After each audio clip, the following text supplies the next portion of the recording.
Hi, welcome to Physionic, where we learn the body from the macro to the micro. If that's something you think you'd be interested in, then consider subscribing. In today's NIC content, we are going to be investigating caffeine tolerance. What causes caffeine tolerance?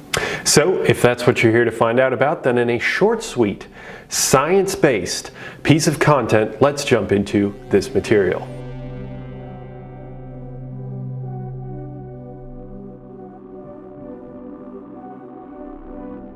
It is no surprise to anyone who consumes coffee or any caffeine on a day-to-day basis that the effects of caffeine seem to dissipate with continuous exposure.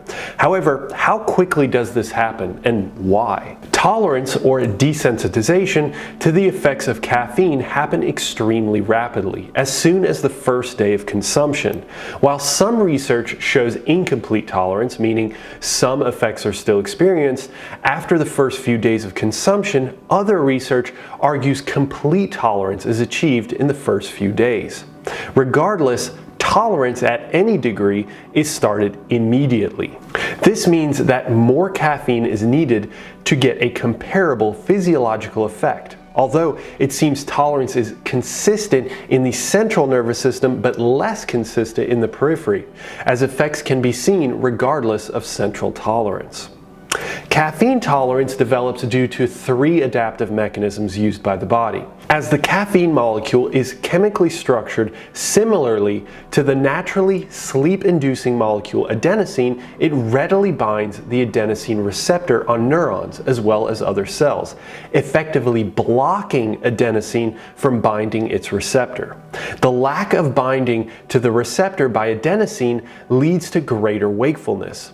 This is further exaggerated in the first 2 to 3 days of caffeine consumption, as the excitable, euphoric feelings brought on by caffeine are caused by caffeine stimulation of epinephrine and norepinephrine released by the adrenal glands.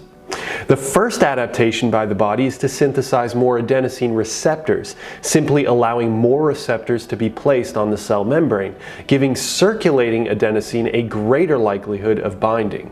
However, the body also begins releasing larger sums of adenosine into circulation, effectively changing the proportion of caffeine to adenosine in circulation. Naturally, to combat this, you can simply increase your caffeine intake, which will saturate the greater amounts of receptors and once again outnumber the adenosine molecules. However, of course, the body will strike back with even greater adaptations on both fronts. Finally, another major adaptation is the synthesis of more cytochrome P450 enzyme in the liver, which is the enzyme that metabolizes caffeine, rendering it ready for excretion. So the more enzyme available, the faster the clearance. So by these three primary mechanisms, caffeine tolerance develops. It is quick, efficient, and still varies from person to person, depending on sensitivity. And that is that, folks. Hopefully you found it informative, and I hope that I have the absolute pleasure of speaking with you in the next one. Have a good one, guys. Bye.